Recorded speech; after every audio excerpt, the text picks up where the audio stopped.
Hello guys, have a nice day. आज का topic है principal plane and principal stresses by Mohr circle.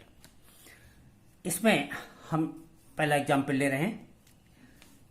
एक block है, इस ब्लॉक पर एक्स अक्ष में 70 न्यूटन पर एमएम स्क्वायर का स्ट्रेस टेंसाइल कार्य कर रहा है। वाई डायरेक्शन में 30 न्यूटन पर एमएम स्क्वायर का टेंसाइल स्ट्रेस कार्य कर रहा है। दोनों टेंसाइल हैं, नॉर्मल स्ट्रेस। इसके अलावा इस फेस पर एक ये शियर स्ट्रेस भी कार्य कर रहा है 20 न्यूटन पर एमएम स्क्वायर का। यहाँ इधर भी 20 न्यूटन पर एमएम स्क्वायर का। ये दोनों shear stress anti clockwise direction में है। ये दोनों शियर स्ट्रेस इसके कम्प्लीमेंट्री हैं। इसके बैलेंस करने के लिए स्वतः इसमें उत्पन्न हो जाते हैं, यानी प्रतिक्रिया के फलस्वरूप, क्योंकि ये ब्लॉक अल्टीमेटली संतुलन की अवस्था में होता है। तो एक तो ये स्ट्रेस कार्य कर रहा है और बाकी ये नॉर्मल स्ट्रेस। तो इन तीनों के प्रभाव में या इन तीनों के परिणाम स्वरूप इस ब्लॉक में जो प्रिंसिपल प्लेन होगा वो कहाँ होगा और कितना होगा, ये ज्ञात करना है। इसी तरीके से शियर स्ट्रेस कितना होगा और मैक्सिमम कहाँ पर होगा, ये सब इसी मोर सर्किल के द्वारा ज्ञात करने की विधि यहाँ पर समझाई जा रही है। तो इस मेथड में हम अपने पिछले वीडियो के आधार पर ही दो एक्सिस ले लेते हैं। साइन कन्वेंशन हम वही पिछले वाले ही यूज करते हैं। शियर स्ट्रेस के लिए और देख लीजिए कि शियर स्ट्रेस अगर ये एंटी क्लॉकवाइज डायरेक्शन में है तो इसको जो है प्लस डायरेक्शन में लिया जाता है, और अगर ये क्लॉकवाइज डायरेक्शन में है तो इसको माइनस डायरेक्शन में लिया जाता है।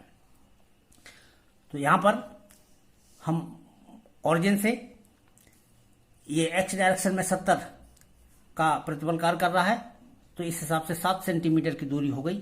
ओ से 7 सेंटीमीटर की दूरी पर एक बिंदु ए हमने एक्स अक्ष की दिशा में लगा लिया। टेंशन है इसलिए पॉजिटिव डायरेक्शन में नाप करके लगाया, तो ए पॉइंट हमको प्राप्त हो गया। इसी तरह से वाई डायरेक्शन में हम देखते हैं कि ये 30 न्यूटन पर एमएम स्क्वायर का प्रतिबल है। तो ये 30 की डिस्टेंस ये भी टेंशन में है, इसलिए ये भी पॉजिटिव डायरेक्शन में ही निशान लगाया जाएगा। तो यहां से 30 यानी 30 सेंटीमीटर की दूरी पर एक बिंदु हमने ये प्राप्त कर लिया बी।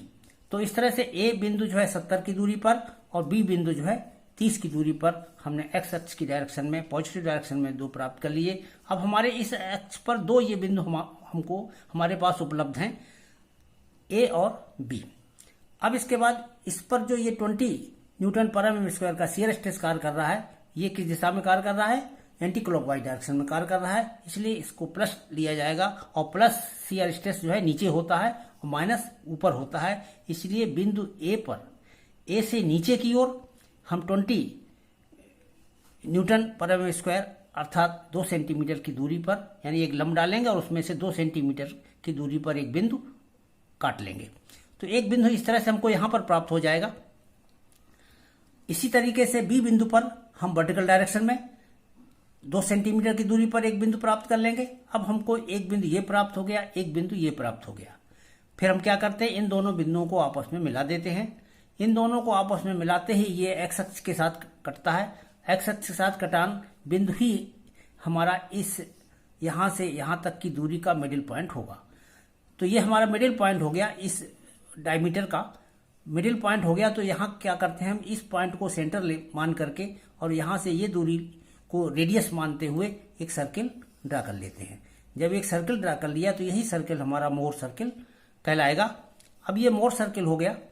अब इसमें देखिए हमारा ऑरिजिन से ए बिंदु इधर है, तो जब ए बिंदु यहां पर है तो इसके सेंटर से ए की ओर, सेंटर को हमेशा सी से रिप्रेजेंट कर रहे हैं यहां पर, तो सी से ए की ओर जो डायरेक्शन है, तो इसके बाद हमारा पी हमने यहां पर लिया था नॉर्मल स्ट्रेस, ये शियर स्ट्रेस जो यहाँ कार्य कर रही थी वो ये ली, यानी ये पी पॉइंट यहाँ पर प्राप्त हुआ।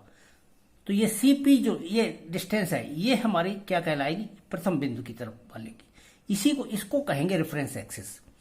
इसमें रेफरेंस एक्सिस पर x0 यहाँ पर आएगा, यानी यहाँ से ही सारे कोण नापे जाएंगे। इस जगह पर कोण का मान थीटा की वैल्यू 0 होगी।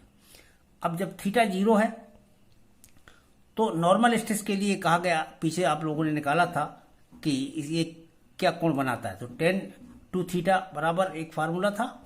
तो टेन टू थीटा के, और वहां से थीटा के दो मान, टू थीटा की दो वैल्यूज प्राप्त होती थी, एक थीटा 1 और एक थीटा 2। तो चूंकि यहाँ पर डबल एंगल प्लॉट किए जाते हैं, तो हम ये मान लेते हैं कि 0 से मान लीजिए 2 थीटा दूरी पर या 2 थीटा 1 की डिस्टेंस पर मैक्सिमम नॉर्मल स्ट्रेस है और 2 थीटा 2 दूरी पर मिनिमम नॉर्मल स्ट्रेस है। तो ये मैक्सिमम और मिनिमम नॉर्मल स्ट्रेस के हमारी डायरेक्शन हमने एज्यूम कर ली कि ये 2 थीटा 1 है और ये 2 थीटा 2 है। तो अब यहाँ तो हमने चूंकि ये दूरी प्लॉट करके खींची है, नाप करके खींची है, ये दूरी नाप करके खींची है, तो ये हमारा ट्रायंगल तो वेल डिफाइंड बना ही हुआ है। जब ट्रायंगल बना हुआ तो ये वैल्यू फिक्स है। इसको हम प्रोटेक्टर से नाप लेते हैं, यानी चांदे से ये कोण नाप लेते हैं। तो जब कोण नाप लिया तो हमको ये पता चल गया कि हमारे रेफरेंस से कितने कोण पर, यानी 2 थीटा कोण पर, अर्थात थीटा की वैल्यू यहां से निकल आएगी, तो इतने कोण पर जो है हमारा प्रिंसिपल प्लेन, जो प्रिंसिपल स्ट्रेस है, ये मैक्सिमम होगा। अब जब प्रिंसिपल स्ट्रेस यहां पर मैक्सिमम होगा तो ये तो 2 थीटा इसकी डायरेक्शन हो गई, ये तो प्रिंसिपल प्लेन की डायरेक्शन हो गई, और प्रिंसिपल स्ट्रेस की वैल्यू यहां से ओ से लेकर के एम तक की दूरी नापी जाएगी। ये सर्किल जिस बिंदु पर काट रहा है बाहर, क्योंकि ये पी पॉइंट जब यहां पहुंचेगा तो ये तब मैक्सिमम होगा सिग्मा एन का मान। यहां से सिग्मा एन और ये टॉ की वैल्यू होती है। तो नॉर्मल ये हमारा हॉरिजेंटल का इसका जो पहला कोऑर्डिनेट जो है हॉरिजेंटल कोऑर्डिनेट है, इसी को सिग्मा एन से रिप्रेजेंट किया गया है। तो हॉरिजेंटल कोऑर्डिनेट जो है ये मैक्सिमम हो जाएगा इस जगह पर। तो यही हमारी मैक्सिमम नॉर्मल या मैक्सिमम स्ट्रेस होगी, इसी को प्रिंसिपल स्ट्रेस कहते हैं। यानी मैक्सिमम प्रिंसिपल स्ट्रेस इस डायरेक्शन में होगी और मिनिमम प्रिंसिपल स्ट्रेस इस डायरेक्शन में आएगी। तो इसके लिए जो है 2 थीटा 1 का ये कोण हो जाएगा और ये 2 थीटा 2 का ये कोण हो जाएगा। यानी एक तो इसका इसके साथ कोण और ये दूसरा इसके साथ कोण है यहां से, यानी मैक्सिमम यहां पर होगा और मिनिमम इस जगह होगा जाके। तो ओ से लेकर एन तक की दूरी ये हमारी ये मिनिमम नॉर्मल स्ट्रेस होगी, ये सिग्मा 2 के द्वारा रिप्रेजेंट की जाएगी। और ये यहां से ओ एम जो होगी, ओ से एम तक ये मैक्सिमम नॉर्मल स्ट्रेस है, ये मिनिमम नॉर्मल स्ट्रेस है। मैक्सिमम नॉर्मल स्ट्रेस को सिग्मा 1 कहा गया है, जो कि ओ एम के बराबर है। इसको नाप लिया, नाप करके इसको कन्वर्ट कर लिया उसी स्केल से, ये 79 न्यूटन पर mm² प्राप्त हुआ। इसी तरह से सिग्मा 2 मिनिमम वाला निकाला, ये ओ से एन तक की दूरी के बराबर है, ये बराबर हमारा 22 न्यूटन पर mm² प्राप्त हुआ यहाँ पर। अब इसके बाद टॉ1 का मतलब यहाँ पर है शियर स्ट्रेस की मैक्सिमम वैल्यू। तो शियर स्ट्रेस की मैक्सिमम वैल्यू अभी पीछे जैसा किया था उसी तरीके से जब हमारा पी पॉइंट हमारा यहाँ पर होगा तब ये शियर स्ट्रेस मैक्सिमम होगी, और जब पी पॉइंट यहाँ होगा तब शियर स्ट्रेस मिनिमम होगी। तो ये हम वैल्यू डायरेक्ट यहाँ से नाप लेते हैं सर्किल के द्वारा। ये हमारी 28.5 न्यूटन पर mm² आई, ये -28 ऊपर हो जाएगी, ये नीचे प्लस हो जाएगी। तो ये मैक्सिमम और मिनिमम शियर स्ट्रेस हो गए। कोण के मान 2 थीटा 1, यानी ये कोण हमने नापा स्केल से, तो ये हमारा 45 डिग्री आया था, यानी थीटा 1 का मान 22.5 डिग्री हो गया। इसी तरह से थीटा 2 का मान कितना हो जाएगा, यहां से ये कोण मालूम है तो इसमें से ये 180 और जोड़ दो और फिर बाद में हाफ कर दो, तो हाफ करने से हमारा 112.5 डिग्री थीटा 2 यहां से निकल के आ जाएगा। तो इस तरह से ये प्रिंसिपल प्लेन की डायरेक्शन के लिए हमको दो थीटा 1 और थीटा 2 बताने होते हैं। और प्रिंसिपल प्लेन पर जो प्रिंसिपल स्ट्रेस है वो सिग्मा 1 और सिग्मा 2 होते हैं। वो प्रिंसिपल स्ट्रेस में एक मैक्सिमम होती है, एक मिनिमम होती है। तो मैक्सिमम ये हो गई, मिनिमम ये हो गई। ये साथ ही साथ जो है शियर स्ट्रेस की मैक्सिमम वैल्यू कितनी होगी वो यहाँ पर हम ज्ञात कर लेते हैं। और एक बात देखें, हमारा मैक्सिमम नॉर्मल स्ट्रेस इस डायरेक्शन में है और ये मैक्सिमम यहाँ पर है शियर स्ट्रेस, तो ये हमारा केवल 45 डिग्री का कोण बन रहा है इनके बीच में। ये 90 डिग्री डबल एंगल होता है, क्योंकि डबल एंगल में 90 डिग्री का कोण है, तो सिंगल जब हाफ करेंगे तो ये 45 डिग्री के कोण पर ये मैक्सिमम शियर स्ट्रेस की वैल्यू प्राप्त हो जाती है। तो ये तो हमारा हो गया principal plane and principal stress के बारे में एक एग्जाम्पल। दूसरा एग्जाम्पल देख लें, क्या अंतर है पहले वाले केस में। इसमें केवल वही एक्स एक्स की डायरेक्शन में जो प्रतिबल है उसको कंप्रेशन में लिया गया है, वाई एक्स वाले प्रतिबल को टेंशन में लिया गया है, और ये शियर स्ट्रेस हमारे उसी तरीके से कार्य कर रहे हैं। तो चित्र में देखिए कितना चेंज हो रहा है। ये हमारी एक्स अक्ष है, ये वाई अक्ष है। यहाँ पर, और ये हमारा ऑरिजिन हो गया 0, इसका मूल बिंदु है। तो ये ऑरिजिन हो गया। अब देखिए एक्स अक्ष की डायरेक्शन में 40 का प्रतिबल है, ये कंप्रेशन में है, इसलिए ओ से माइनस डायरेक्शन में 40 की दूरी पर एक बिंदु ए प्राप्त किया जाएगा। यानी 40 दूरी किधर नापी जाएगी? माइनस डायरेक्शन में। फिर इसके बाद ओ से ही वाई डायरेक्शन में का जो प्रतिबल है 30 का, वो ओ से प्लस डायरेक्शन में नापा जाएगा। तो ए इधर आ गया, बी इधर आ गया। अब जब ए और बी इधर आ गए, इसके बाद शियर स्ट्रेस को देखिए, ये 25 है, ये मिलाकर एंटी क्लॉकवाइज बना रहे हैं, तो ये प्लस डायरेक्शन में होंगे। तो प्लस डायरेक्शन में कहाँ? पहले जो ए की तरफ, यानी जो पहला बिंदु है ए से प्लस डायरेक्शन, तो प्लस तो नीचे है शियर की, तो ये प्लस डायरेक्शन में हम कितना लेके 25 अर्थात 2.5 सेंटीमीटर की दूरी पर एक बिंदु लगा लेंगे। एक बिंदु ये प्राप्त हो जाएगा। यहां से भी इतनी ही दूरी पर ऊपर को एक बिंदु लगा लेंगे, एक दूसरा बिंदु प्राप्त हो जाएगा।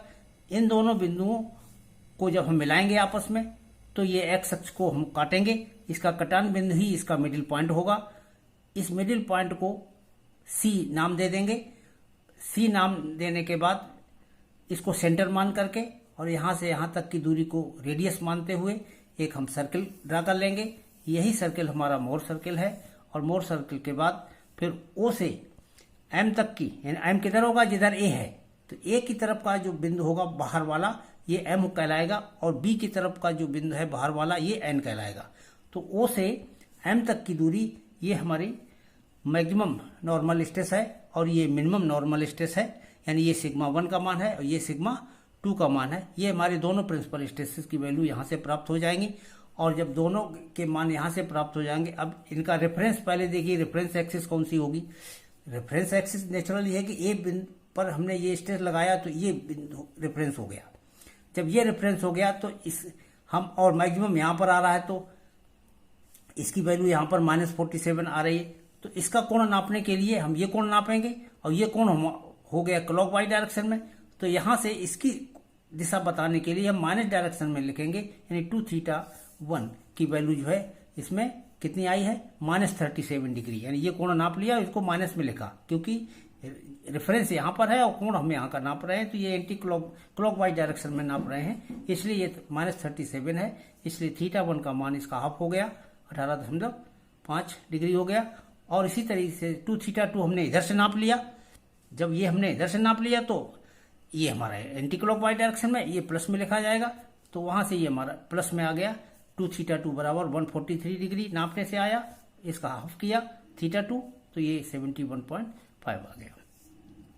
तो इस तरीके से ये भी हल हो जाता है। इसका रिवर्स है, हमारी एक्स अक्ष वाली जो स्ट्रेस है वो टेंशन में है और वाई अक्ष वाली कंप्रेशन में है।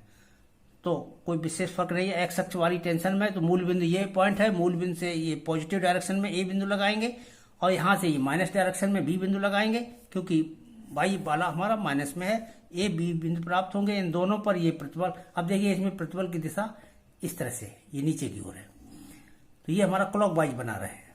क्लॉकवाइज बना रहे हैं, इसका मतलब ये नेगेटिव हो गया। जब ये नेगेटिव हो गया तो ए पॉइंट पर नेगेटिव डायरेक्शन में हम स्ट्रेस खींचेंगे। ये वर्टिकल लाइन जो खींचेंगे ये नेगेटिव डायरेक्शन खींचेंगे। ऊपर नेगेटिव डायरेक्शन होती है शियर स्ट्रेस की, इसलिए यहाँ पर पी बिंदु प्राप्त होगा। इसी तरीके से इसमें नीचे अपोजिट प्राप्त होगा। इन दोनों को मिलाएंगे, सेंटर प्राप्त करेंगे। सेंटर को केंद्र मान करके ये त्रिज्या लेकर वृत्त खींचेंगे। वृत्त खींचने के बाद ओ से एम तक की दूरी, ये हमारी मैक्सिमम शियर स्ट्रेस हो गई, यानी प्रिंसिपल स्ट्रेस हो गई। और ओ से एन तक की दूरी ये मिनिमम हो गई। मिनिमम इसलिए कि माइनस में है, ये यहाँ पर प्लस में है, +39 है। तो ये सिग्मा 1 सिग्मा 2, बाकी मैक्सिमम शियर स्ट्रेस की वैल्यू हम इसी तरीके से ये दूरी और ये दूरी नाप करके लिख देते हैं और इनके ये कोण नाप करके बता देते हैं। इसमें रेफरेंस का किधर होगा? ए, जिधर ए होता है उसी के साइड में ये रेफरेंस एक्सिस प्राप्त होती है और रेफरेंस एक्सिस पर थीटा का मान 0 लिया जाता है। तो यहाँ से जो ये कोण है, तो यहाँ से इस पॉइंट पर ये रेफरेंस एक्सिस यहाँ आ गई, क्योंकि पी पॉइंट पर ही होती है रेफरेंस एक्सिस इसमें।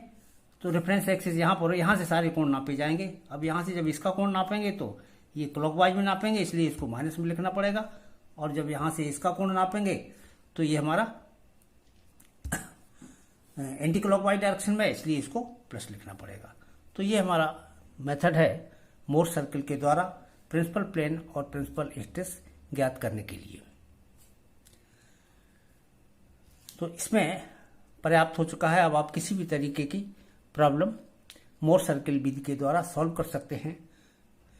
Thank you.